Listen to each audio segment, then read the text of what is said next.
안녕하세요. 윤시현의 공포라디오 MC 윤시현입니다. 윤시현의 공포라디오는 여러분들이 올려주신 사연을 저와 게스트분들이 소개해드리고 그 사연에 관해 이야기해보는 자리인데요. 오늘은 마왕님 그리고 카노님과 함께 인사드리도록 하겠습니다. 안녕하세요, 마왕입니다. 네, 반갑습니다. 두 분 지난 한 주 어떻게 지내셨나요? 저도 사실 두 분을 오래간만에 보는 것 같아요. 실제로 오래간만에 봤어요. 항상 오래간만이죠, 뭐 저희는. 해외 나갔다 와가지고 거의 일주일 만에 보는 것 같은데요. 항상 뭐 저는 지켜보고 있다는 거 바로 옆에 있는 것 같아요. 항상 지켜보고 있어서 여러분들이 일거수일투족 무슨 행동을 하는지 제가 보고 있는데 곳곳에 눈과 귀가 있더라고요. 곳곳에, 그리고 이제 제가 놓친 부분에서는 또 이렇게 또 저희 그 눈과 귀들이 또 이렇게 얘기해주는 그런 시스템이다 보니까 최근에 입도 생겨가지고 TTS가 나와서 네, 항상 형방으로 와라. 어떻게 우리 카노 씨는 방송 어떻게 좀 잘 되세요? 네, 잘하고 있습니다. 안 된다고 해야지. 네, 잘 안 되고 있습니다. 도와달라고 해야지. 네, 도와주셨으면 좋겠습니다. 해외에 갔을 때 빈자리가 너무 컸습니다, 형님. 우리 마왕이 형님은? 저도 열심히는 하고 있는데 또 열심히 하는 거에 비해서는 아직 뭐 성과를 보고 있지는 않습니다. 다만 길게 열심히 노력하면 성과가 있지 않을까 그렇게 믿고 있어요. 제가 성과가 될 수 있는 팁을 잠깐 드리면요. 어떤 거를 원하세요? 구독자를 원하세요? 조회수를 원하세요? 아니면은 돈을 원하세요? 한 가지만 고른다고 했을 때 돈. 아닙니다. 그거보다 이제 보시는 분들이 컨텐츠에 좀 더 만족하고 또 찾을 수 있는 그런 걸 하고 싶어요. 근데 크리에이터라는 직업 자체가 사실은 되게 어려운 게 뭐냐면 남들에게 이쁨을 받아야 되는, 그 인정을 받아야 되는 직업이다 보니까 사실 저도 그 부분에서는 어려운 것 같아요. 그러니까 단순 어그로를 끌어가지고 조회수를 높이는 거냐, 아니면은 꾸준하게 동영상을 하루에 1일 1영상을 올려서 구독자를 올리는 거냐, 아니면 뭐 뭔가 내가 더 퍼포먼스를 잘해서 돈을 얻는 거냐, 이 부분에서 이제 세 가지를 다 할 수가 없다 보니까 좀 많이 힘든 것 같아요. 사실 조금 어렵네요, 여러분들. 네, 그래요. 오늘 앞에 준비해 놓은 빵들이 있어요. 네. 오늘 컨셉은 어떤 컨셉이냐? 어떤 컨셉인 것 같아요? 저 이렇게 슬쩍 봤을 때 이 차가 있는 걸로 봐서 티타임? 이런 게 아닐까 생각이 듭니다. 우리 카노 씨는요? 제가 그거 하려고 했는데 똑똑한 사람이 좀 다른 것 좀 해주시지.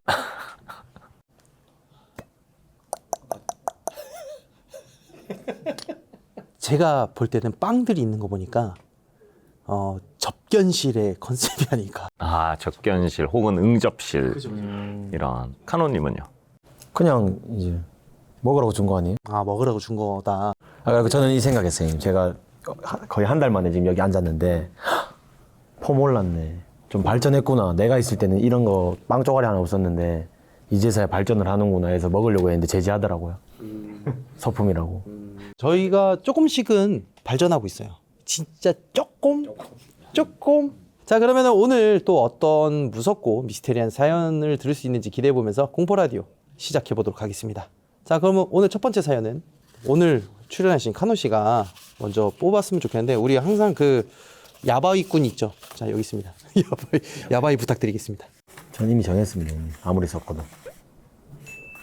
아, 역시. 오케이. 시연이 형 거 뽑았다. 아, 봉인된 기억. 윤마왕. 마왕. 아, 제 거네요. 아, 봉인된 기억. 봉인의 뜻이 뭐죠? 아가리 봉인 말고요. 아봉 말고? 봉인은 이제 무언가를 이렇게 묶어두는 거, 가둬두는 거, 뭐 이런 걸 뜻하지 않나요? 그렇습니다. 가둬두는 거죠. 근데 이제 봉인된 기억이잖아요. 그 봉인된 기억. 누구나 흑역사는 하나씩 있잖아요. 봉인하고 싶은 기억이 있을까요? 흑역사 하나씩만 뱉어주세요. 봉인돼 있어서 이게 기억이 안 나네. 봉인을 해제하세요. 보자. 흑역사. 본인의 흑역사. 이거 말하기 쉽지 않다. 말하면 진짜 방송인이다. 진짜로. 이거 말하면 방송인이다. 봉인된 기억. 봉기라고 하죠. 봉기. 형님 있습니까? 있죠. 전 사쿠란보. 형님 너무 약한데요. 아니야. 진짜 그거 봉인해서 삭제시켜버리고 싶어. 유튜브 자체에서 삭제하고 싶어요.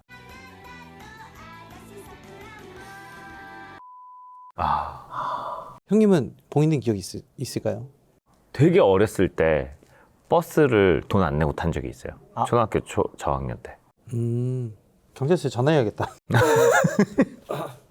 카노는 얘기해도 되는지 모르겠는데. 뭐 잘못 먹은 거? 아니요. 그런 건 아닌데. 어머니 지갑 훔쳤는 거? 지갑을 훔쳐서 돈을 안 치고? 그 지갑 속 돈을 훔친 게 아니고? 둘 다 훔쳤는데 그 다음날 또다시 돈이 또다시 채워져 있길래 또 들고 갔는데 그 금액이 좀 많이 컸어요. 중학생이었는데. 얼마였습니까? 100단위였습니다. 그거 뭐 했습니까? 모르겠어요. 쓰다 보니까 없더라고요. 뭘 해다 썼습니까? 친구들 다 사줬어요. 일단 친구들 다 모아가지고 나 돈 있다고. 호구예요? 그러니까요. 그 돈이 남으면 집에 가서 혼날까봐 다 써버렸습니다. 남으면 혼날까봐 오히려. 걸리니까. 제가 들고 간 거 모른다고 생각했습니다. 저는. 그래서 엄마한테 안 걸렸나요? 걸렸죠. 혼났나요? 교복이랑 바지, 교복, 가방 다 태웠습니다. 학교 가지 말라고. 그래서 일주일 동안 학교 안 갔습니다. 정말. 꿀인데? 좋았어요. 뭐 했습니까 일주일 동안? 메이플 스토리였습니다. 좋은 기억이었네요. 아 진짜 천만다행이다. 잘 컸다. 그게 왜 그러냐면 어머니가 아직도 그 얘기하면서 그때 제가 가슴에 상처를 너무 많이 받았대요. 어머님께서? 그래서 그걸 좀 기억으로 지울 수 있으면. 네, 그래요. 이번에 그 봉인된 기억, 각자만의 이제 봉인된 기억이 있을 텐데, 근데 우리가 항상 자기 전에, 나만 그런가? 자기 전에 딱 이렇게 눈 감으면 어느 순간 기억하기 싫은 기억들이 이렇게 스물스물 계속 떠오를 때가 있어요. 맞아요. 그거를 지우는 방법이 있어요? 이게 이불킥 뭐 이런 얘기잖아요. 글쎄요, 뭐 자기 전이면 모르겠는데 그게 아니면 게임을 한다? 아, 다른 생각으로 전환을 한다. 우리 카누 씨는? 자고 일어나서 뭐 시간 좀 지내다 보면 알아서 사라지지 않습니까? 그게 그냥, 묻어지지 않습니까? 버틴다. 저는 그냥 그거를 칠판을 그려요. 그 다음에 칠판 지우개로 이렇게 싹싹싹 지우는 상상을 해요. 좋은 방법 같다. 근데 기억에 남죠, 형님? 근데 그것만 생각해요. 그냥 지우는 것만. 아무것도 생각 안 하고 그냥 지우는 거 싹싹싹싹. 지웠다가 아니라 잠들기 전까지 지우는 장면만 계속 트레이닝을 하는 거예요. 좋은 방법 같은데요, 저거? 다시 누군가 일깨워주면 다시 생기는 거잖아요. 또 지우면 되지. 또 지우면 되죠. 그러면은 반대로 이것만큼은 봉인되지 않아야 된다라고 하는 생각이 있을 거잖아요. 기억이나 추억 뭐 이런 거. 있죠. 당연히 있죠. 뭐가 있죠? 이 팬텀아츠에 들어오게 됐을 때와 이 멤버들을 절대 잊지 않도록 하겠습니다. 저랑 좀 반대네요. 우리 카누 씨는 절대 잊으면 안 되는 기억이야. 구글 비밀번호. 구글 비밀번호.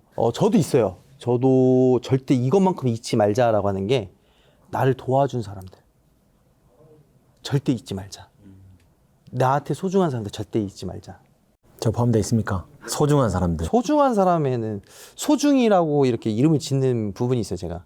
그쪽은 제 소중이는 아닌 것 같아요. 좋아요. 근데 진짜 기억이라는 거는 자체는 뇌가 정말 신기한 것 같아요. 이게 우리나라 사람들만 그런가? 나만 그런가? 남은 그런가가 아니라 전 세계 공용이더라고요. 그러니까 어디 이제 시대가 좋아져서 우리가 인터넷으로 그들의 생각을 볼 때도 있고, 좀 그들이 이제 틱톡이나 뭐 이런 게 해가지고 쇼츠 같은 거 올리는 거 보면은 가끔 가다가 이거 공특, 뭐 이거는 뭐 국룰 막 이런 게 있잖아요. 해외 애들도 저희하고 생각이 좀 비슷하고 똑같더라고요. 사람은 다 똑같다라는 게 그게 진짜 맞는 게 정말 우리가 어렸을 때 했던 장난들도 해외에서는 똑같이 하고 있고 그래서 혹시 몰라서 형님한테 하셨어요라고 했을 때 난 안 했지라고 하는데 파고 보면 하고 있고 그러니까 다 그런 것 같아. 그러니까 누구나 흑역사는 가지고 있는 거. 지갑에 손대는 거, 그 솔직히 말하면 저는 전문적이었어요. 저는 지갑에 손대지 않았거든요. 그러면 형님. 저는 저금통에 손을 댔어요. 완벽 범죄를 위해서. 근데 이제 나는 놈 위에 순간 이동하는 사람이 있다고. 저금통 있잖아요. 저금통 빨간색 돼지 저금통 돈 넣는 부분을 이렇게 눌러요. 이렇게 싹 이렇게 벌어지잖아요. 그거를 딱 뒤집어요. 뒤집으면 동전이 여기에 딱 걸칠 때가 있어요. 걸치면 이렇게 탁 하면은 이게 딱 빠지거든요. 그래서 이 작업만 계속했거든요. 어머니께서 그걸 알더라고요. 그리고 그 있잖아요. 옛날에 자물쇠 저금통. 조그만 자물쇠. 그 귀 후비계로 이렇게 넣고 돌리면 돌려지거든요. 걸렸죠. 분명히 제가 생각할 때 10%만 가지고 갔는데 절대 티나지 않는 금액인데 걸렸을 때 정말 저는 억울했어요. 걸렸는데 왜 억울해? 내가 한 게 걸렸는데 왜 억울해? 겨울옷. 여름에 겨울옷 막 덜 트면 1,000원짜리 들어가 있거든요. 맞아요. 걸렸어요. 그게 어떻게 걸리는 거지?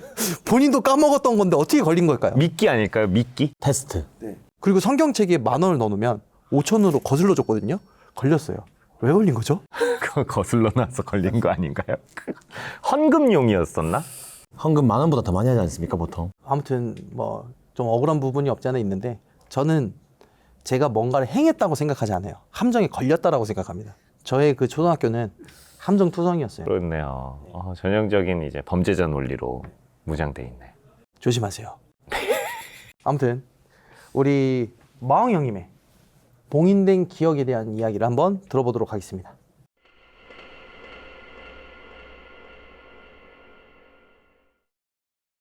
제가 오늘 소개해드릴 사연의 제목은 봉인된 기억입니다.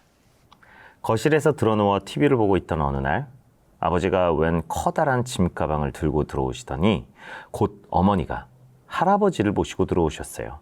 시골에서 혼자 지내고 계시던 친할아버지였죠. 할아버지는 제가 마지막으로 보았던 모습과는 조금 다른 모습이어서 순간 낯설다는 생각이 들 정도였어요. 건장하셨던 기억과는 다르게 야위고 또 어딘가 멍하신 모습이었습니다. 할아버지가 당분간 우리 집에서 지내게 되셨으니 아버지가 제 방을 내어주라고 하셨어요. 저는 할아버지의 짐을 제 방에 풀고 간단한 짐을 챙겨 형 방으로 옮겼습니다. 제가 짐을 푸는 동안 할아버지는 아무 말 없이 거실 소파에 앉아 계시다 짐을 다 풀고 침대 이불을 정리하자 들어와 바로 누우셨어요. 그 모습이 어쩐지 많이 지치고 또 피곤해 보이는 모습이셨습니다. 잠에 드신 것 같아 제 방문을 조심히 닫고 나오자 부모님이 저와 형을 불러 조용히 입을 여셨습니다. 할아버지께서 치매에 걸려 요양병원을 알아보기 전까지는 우리 집에 당분간 머물러야 하니 잘 보살펴야 한다고요. 그렇게 정정하시던 우리 할아버지가 치매라니 생각보다 이 상황을 받아들이는 것이 처음엔 쉽지 않더라고요. 아버지의 신신당부에 저와 형은 애써 아무렇지 않은 척 알겠다고 했습니다. 생각보다 한 몇 주는 할아버지가 멍한 것 빼고는 뭐가 이상한지도 모르게 지나갔어요. 할아버지는 거실에 멍하니 앉아 엄마가 정성껏 가꾸던 화분들을 몇 시간이고 바라보는 것이 거의 하루 일과였습니다. 그런데 어느 날 밤 형은 침대에서 저는 바닥에서 자고 있었는데 방문 밖 거실에서 자꾸 이상한 소리가 나 잠에서 깨고 말았어요. 착착착착 뭔가 바닥에 잘게 부딪히는 소리 같았죠. 저는 머리맡에 두고 잤던 핸드폰으로 우선 시간을 확인했습니다. 새벽 3시 30분이란 숫자를 눈부신 빛과 함께 확인한 후 자리에서 일어나 앉았습니다. 소리가 계속 끊이질 않았거든요. 형 일어나봐. 형 일어나보라니까. 아, 왜? 거실에서 자꾸 이상한 소리 나는데? 제 부름에 짜증을 내던 형도 이내 소리를 들었는지 자리에서 일어났습니다. 이게 뭔 소리야? 중얼거리며 방문을 여는 형을 따라 저도 일어나 거실로 따라 나섰어요. 사실 제가 앞장서기엔 무서운 마음이 들어 형을 깨운 것도 있었습니다. 형은 워낙 겁이 없는 편이었거든요. 그런데 거실 불을 켜보기도 전 형과 저는 밟히는 까칠한 촉감에 화들짝 놀랐습니다. 이게 뭐야? 하며 어두운 거실을 둘러보는데 공기청정기에서 나오는 아주 작은 파란빛 사이로 누군가 거실 끝에 쪼그려 앉아있는 것이 보였어요. 저와 형은 순간 말을 잃었습니다. 착착착착착. 거실에 울리는 소리는 할아버지가 화분에 흙을 파는 소리였어요. 저와 형이 밟은 것도 흙이었던 거죠. 어둠 속에 쪼그려 앉아 흙을 파내는 할아버지의 뒷모습은 어쩐지 기괴해 보였습니다. 뭐라고 중얼거리시는 것 같았지만 거리가 좀 있어서 잘 알아들을 순 없었어요. 형이 재빨리 거실 불을 켜고 할아버지를 말리러 가는 동안 저는 안방으로 가 부모님을 깨웠습니다. 할아버지가 이상하다는 말에 벌떡 일어나 거실로 나서는 부모님을 따라 거실로 나온 전 할 말을 잃었어요. 뿌리채 뽑혀져 나온 화초들과 온통 파헤쳐진 흙, 돌멩이, 자갈 등이 거실에 엉망으로 뿌려져 있었거든요. 어둠 속에서 보았던 것보다 더 심각하게요. 형은 할아버지의 팔을 붙잡으며 말리고 있었지만 어쩐지 힘에서 밀리는 것처럼 보였습니다. 형은 184cm의 건장한 체격인데도 불구하고 말이죠. 아이고 아버지 여기 없어. 여기 아버지가 찾는 거 없어. 아버지가 할아버지에게 다가가 형과 함께 말리며 외치자 할아버지가 우뚝 행동을 멈추셨어요. 그러더니 두 손을 바지에 탁탁 터시더니 저벅저벅 제 방으로 들어가시는 거예요. 온통 흙투성이라 제가 할아버지를 따라가려고 하자 어머니가 절 급히 말리셨습니다. 엉망인 거실에서 저희 가족은 잠시 막막하게 서 있을 수밖에 없었어요. 어머니는 아끼던 화분들이 다 망가진 모습에 한숨을 깊게 내쉬었고 아버지는 묵묵히 뽑히고 망가진 화초들을 모아다 베란다로 가져가셨습니다. 형과 저는 눈치를 보다 흙을 모아 치우기 시작했어요. 생각보다 거실을 정리하는데 한참 걸렸던 것 같아요. 밖에 거의 동이 트고 있었거든요.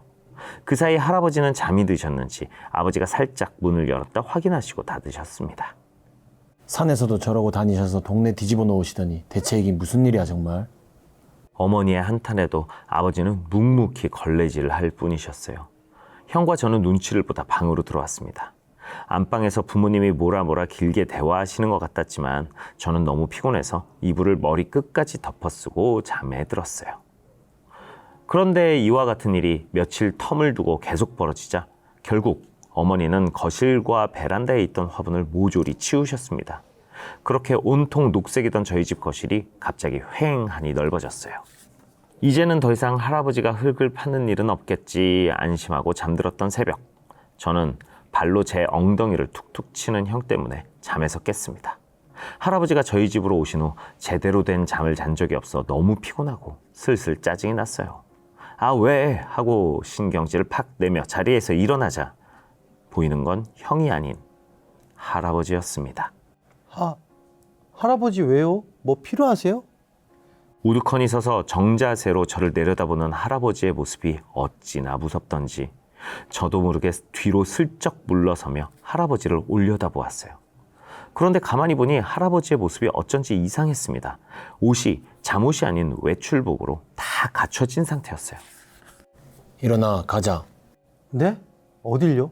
말이 많어. 일어나 빨리. 아니 이 밤에 어딜 가요? 할아버지 할아버지 지금 새벽이에요. 형 일어나 봐. 제 큰 소리에 일어난 형은 질질 끌려가는 제 모습에 화들짝 놀라 침대에서 펄쩍 뛰어내려 할아버지를 다급히 붙잡았습니다. 저는 너무 놀라고 당황스러워 할아버지만 불러댔던 것 같아요. 할아버지의 힘은 정말 놀라울 정도로 셌어요. 그 당시 175cm의 몸무게가 80kg 가까이 나갔던 제가 질질 끌려갈 정도였으니 그 모습을 본 형도 얼마나 놀랐겠어요. 근육도 다 빠졌던 어르신의 힘이 이렇게 셀 수 있나? 지금 생각해도 도무지 이해가 안 가는 힘이었습니다. 너 여기 있으면 죽어. 도망가야 해. 저와 형이 함께 달라붙어 할아버지를 말리자 그제야 힘이 빠진 듯 주저앉은 할아버지가 허공을 보며 중얼거리셨어요. 곧 저희의 소란을 들으신 건지 부모님이 형 방문을 벌컥 열고 들어오셨습니다. 저와 형이 진 빠진 할아버지를 붙들고 있는 모습에 놀라시더니 곧 아버지가 할아버지를 모시고 제 방으로 가셨어요. 어머니는 놀란 저와 형에게 아버지가 오늘은 할아버지를 모시고 주무실 테니 어여 다시 자라며 등을 한 번씩 쓰다듬어 주시고 나가셨습니다. 깡세던 형도 이번엔 좀 놀랐는지 침대에 털썩 앉은 제 머리를 쓱쓱 쓰다듬더니 침대에 서 자라고 했어요. 그날 밤 아버지가 할아버지에게 뭐라고 말을 하는 것 같은 큰 소리가 몇 번 방문을 타고 들려왔지만 형과 전 그냥 모르는 척 누워만 있다 잠들었습니다. 그렇게 엉망인 나날을 몇 달째 보냈던 것 같아요. 제대로 잠을 못 자니 피곤해서 짜증이 들고 학교에서도 자주 졸았습니다. 친구들과 PC방에서 시간 때우다가 들어간 적도 있었어요.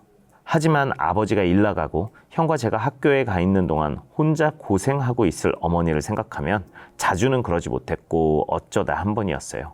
그날도 그 한 번에 속한 날이었습니다. 평소보다 늦은 시각이라 눈치를 보며 집에 들어갔는데 그동안 집이 발칵 뒤집혀 있었어요. 할아버지가 눈 깜짝할 사이에 사라지신 겁니다. 아버지는 할아버지를 찾으러 나가셨고 어머니는 여기저기 전화를 돌리고 계셨고 형은 근처 경찰서에 가 신고를 하고 있었던 상황이었어요. 저도 급히 가방을 던져놓고 밖으로 나가 무작정 할아버지를 찾기 시작했습니다. 저희 집에서 한 1.5km 떨어진 곳에 동네 산치고는 꽤 깊은 산 하나가 있는데 저는 이 산 쪽으로 향하며 할아버지를 찾고 있었어요. 어린아이들이나 치매 환자들이 직진만 한다는 걸 얼핏 들었던 것 같아서였죠. 그렇게 산 입구를 지나치는데 어쩐지 툭하면 흙을 파던 할아버지의 모습이 퍼뜩 떠오르는 거예요. 혹시나 하는 생각이 들어 저는 발길을 돌려 산을 오르기 시작했습니다. 그렇게 한 5분을 걸었을까? 어디서 말소리가 들려와 저는 고개를 돌려봤어요. 어떤 한 등산객 한 분이 쩔쩔매며 누군가를 말리는 모습이 보였습니다. 어르신, 여기서 이러면 안 돼요. 아, 이거 큰일이네. 신고해야 하나? 어르신, 핸드폰 없어요? 얼른 가까이 다가가 보니 맨손으로 미친 듯이 땅을 파고 있는 저희 할아버지와 그런 할아버지를 말리고 계시는 등산객의 모습이 보였어요. 저는 다급히 할아버지를 부르며 달려갔습니다. 하지만 할아버지는 제 부름에도 땅 파는 것을 멈추지 않으셨어요. 저는 말리고 있던 등산객분에게 할아버지가 치매라는 상황을 설명하고 다급히 아버지에게 전화를 걸어 위치를 알렸어요. 그 와중에도 할아버지의 힘이 어찌나 센지 저는 말릴 수가 없었습니다. 형과 아버지가 도착해서야 겨우 할아버지의 땅 파기가 끝날 수 있었어요. 힘도 빠지고 긴장도 풀려서 그런지 산을 내려오는 내내 다리가 후들거렸습니다. 산 입구에 차를 대놨다고 해서 거기까지 흙투성이인 할아버지를 겨우 모시고 내려가는데 갑자기 저희 뒤에서 누가 말을 던졌어요. 저기요, 거기 어르신! 안 좋은 기운이 덮었었어! 네? 저희요? 어이, 거기 그 어르신! 빨리 털어내야 돼! 동네 산치고 산이 깊어서 그런지 산 입구에 무당집이 몇몇 있거든요. 그런데 거기를 지나오는데 우연히 마주친 한 무당이 저희를 보고 그러는 겁니다. 할아버지에게 안 좋은 것이 엎였다고요. 아버지는 그런 거 아니고 저희 아버지가 지금 치매가 오셔서 그렇다고 조심스럽게 말씀하셨어요.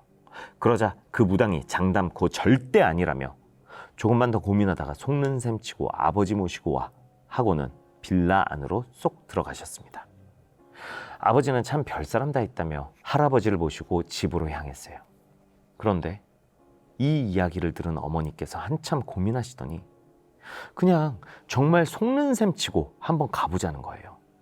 아버지는 뭐 그런 걸 믿냐며 손을 내저으셨지만 어머니의 설득에 결국 며칠 뒤 할아버지를 모시고 그 무당을 찾아 산에 가셨습니다. 저는 무서워서 따라가지 않았지만 형은 걱정이 된다며 부모님을 따라갔어요. 저녁 무렵 집으로 돌아온 부모님은 어쩐지 넋이 나간 듯해 보였습니다. 할아버지는 들어오시자마자 식사를 한껏 하시더니 제 방으로 들어가 주무셨어요. 저는 그냥 별거 없었나 보다 싶어 형 방에 누워 핸드폰을 하고 있었습니다. 그런데 씻고 방에 들어온 형이 대뜸 그러는 거예요. 야, 할아버지 치매 아니래. 에? 할아버지가 치매가 아니면 뭔데? 귀신 씌인 거란다. 할아버지 어렸을 적에 집에서 일하던 아이가 할아버지 형 손에 돌팔매질을 당해서 죽었대. 근데 지금 그 아이가 이미 죽은 할아버지 형한테는 따질 수 없으니까 할아버지한테 자기 춥고 배고프다고 해코지하는 거래. 그게 뭔 소리야? 형 말은 결국 할아버지가 흙을 파던 행위가 귀신이 자신의 무덤을 찾아 파헤치는 행위와 같은 것이었다는 거예요. 저는 도통 무슨 소린지 이해가 안 갔지만 그냥 그래? 하고 말았습니다. 그리고 며칠 뒤 씻으려고 방문을 열고 나오는데 잘 잤냐? 소파에 앉아 뉴스를 보시며 할아버지가 제게 아침 인사를 하시는 거예요. 할아버지가 저희 집으로 오신 뒤 처음으로 하시는 인사였습니다. 제 기억 속 할아버지 그대로였어요. 저는 얼떨떨하게 안녕히 주무셨어요 인사를 한 후 부엌에서 아침 식사를 준비하던 엄마에게로 달려갔어요. 그러자 엄마도 조용히 제게 속닥거리셨습니다. 엄마도 놀랐어. 진짜 귀신이 있긴 있나 봐. 어우, 별일이야 정말. 그렇게 얼마 뒤 할아버지는 예전의 건강한 모습으로 완전히 돌아오셨어요. 신기하게도 말이죠. 그리고 시골로 돌아가시기 전에 저희 가족에게 해주신 말씀이 기억에 남습니다. 할아버지도 워낙 어렸을 때고 오래된 기억이라 잊고 있었대요. 할아버지 형은 동네에서도 유명한 못된 성정이었다고 해요. 그 당시 할아버지네 집은 잘 살던 편이라 부모 없는 아이들을 거둬 키우며 집안일을 맡기고 품삯을 줬었는데 그중 한 아이를 유독 형이 이유 없이 괴롭혔대요. 그러다 결국 사달이 난 거죠. 하지만 그 아이가 죽고 얼마 지나지 않아 잘 살던 할아버지의 집이 점점 기울더니 형도 곧 갑자기 돌연사를 했다고 해요. 그러면서 할아버지는 저희들에게 절대 사람 괴롭히는 일은 하지 말라고 신신당부를 하셨습니다. 할아버지도 잊고 살았던 기억을 이제라도 떠올렸으니 형 대신 사죄하는 마음으로 매일 그 아이를 떠올리며 살겠다 하셨어요. 그 후 몇 해 더 건강히 사시다 할아버지는 편안하게 주무시며 떠나셨습니다. 저희 가족은 지금도 그때 할아버지와 살며 겪었던 신기한 일을 되새기며 최대한 선하게 살아보려 노력하고 있습니다. 요즘 사건 사고들이 하도 많다 보니 할아버지가 자주 떠오르네요. 라고 보내주셨습니다. 그럼 여기서 왜 할아버지는 치매에 걸렸던 것처럼 행동하셨을까요? 제가 이거를 그 아는 무당분에게 물어봤더니 빙의 증상은 치매 뭐 이런 거랑 헷갈리기가 너무 쉽대요. 근데 그 무당이 저한테도 물어봤던 것 같아요. 제가 아는 무당쌤, 같이 아는 무당쌤? 바로 그분. 근데 사실 빙의라는 게 정신병하고 빙의, 조현병하고 빙의, 그 다음에 치매 증상하고 빙의, 목류병하고 빙의, 이게 같이 섞여 있어요. 그래서 판단하기가 굉장히 어렵습니다. 그리고 막말로 그냥 정신병 아무것도 없는데 빙의예요라고 해서 왔을 때 그것 또한 정신병으로 분류가 된다는 거죠. 그렇죠. 여러분들 잘 모르시겠지만은 정신병명에도 정확하게 빙의 증상에 대한 그게 있어요. 그러니까 이게 심리적인 부분에 대한 병명이죠. 사실상 따지고 보면. 근데 그거를 제가 생각해보면 과연 정말 마음의 병 때문에 생긴 게 빙의 증상일까? 아니면 정신병 때문에 빙의 증상일까? 아니면은 정말 귀신에 의한 빙의 증상일까? 정말 이 미스테리한 거. 사람이라는 건 정말 미스테리한 것 같아요. 그래서 이 할아버지 같은 사연을 이렇게 놓고 봤을 때 치매냐, 빙의냐를 두 가지를 봤을 때 저는 굉장히 어려운 문제이지 않았나. 그렇죠. 그 뭐 전문가가 판단해야겠죠, 결국. 근데 사실 의학적으로 봤을 때는 치매라고 하죠. 그쵸, 이런 행동을. 어려운 것 같아요. 그래서 이런 저희가 하고 있는 이런 일들이 정답이 없는 거기 때문에 굉장히 말들이 많고 되게 힘든 직업이지 않나라고 생각을 합니다. 그래요. 아무튼 그래도 그 은인이신 무당쌤께서 또 속는셈 치고 한번 와봐라. 뭐 가격은 안 나와 있겠지만 돈은 받았겠죠. 네. 그래도 다행이지 않나 전 그렇게 생각합니다. 다행이네요. 그리고 만약 이거는 이제 사연 외적인 얘기예요. 그러니까 우리 가족의 몰랐던 안 좋은 비밀이 딱 내가 들었어.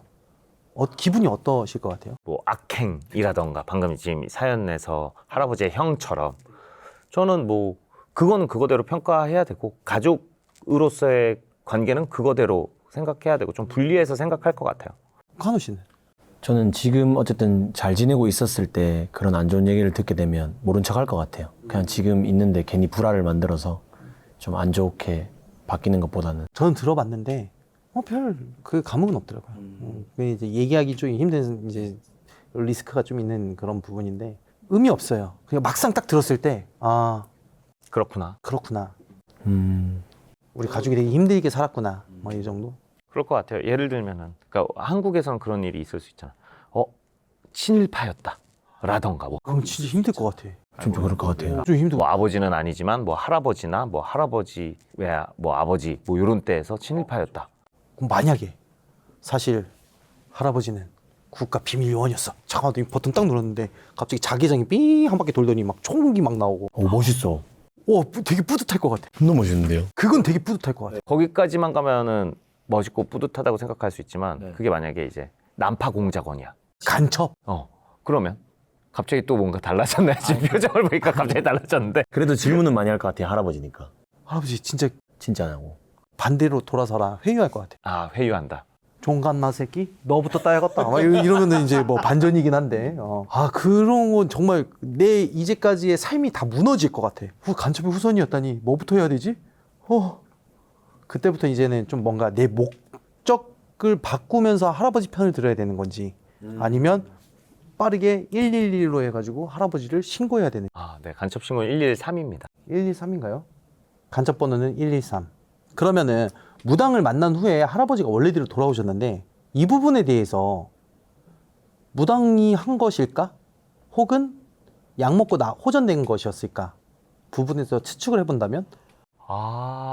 만약에 약을 병원 치료도 꾸준히 받으셨다면 어느 쪽이 효과를 발휘했다고 생각하기 힘들긴 하네요. 그런데 뭐 지금 자체는 둘 다가 이렇게 도움을 받은 거 아닐까라고 봐야겠네요. 이건. 카노 씨는 어떻게 생각하세요? 뭐 정신적인 거. 너 생각 무당한테 없이? 도움받고. 아니요, 집중하고 있는데. 그럼 자고 있던 사연자를 왜 할아버지는 끌고 가려고 했던 것일까요? 자기 대신 가라고. 저는 좀 뭔가 이걸로 안 되니까 저걸로 대수하려고 하지 않을까? 대체하려고. 좀 뭔가 안 좋은 일이 생기려고 하지 않았을까? 너 여기에 있으면 죽어 도망가야 해라고 할아버지가 얘기하면서 끌고 나가려고 했었거든. 그래서 이것 때문에 지금 딱 매치가 안 되네요. 왜냐면 이제 그 할아버지의 형에게 당했었던 그 영가에게 빙의가 된 상태라고 생각했었는데 잠깐 자아가 돌아오지 않을까요? 이때는 할아버지였나 보다. 왔다 갔다 그러면 하면서. 이때는 그런 것 같아요. 아무튼 저는 이 이야기에 대해서 굉장히 독특한 경험이라고 하면 경험인데 다시는 겪지 않아야 될 경험이잖아요. 굉장히 고생 많이 하셨다라는 생각밖에 안 드네요. 그래요. 뭐 우리 마왕이 형님의 사연 잘 들어봤고요. 풀리지 않는 의문은 굉장히 많지만 대한민국에 혹은 전 세계에 귀신은 존재하지 않을 수도 있고 존재할 수도 있고 미스테리잖아요. 정말 이런 일들 보면은 굉장히 말하기가 좀 힘드네요.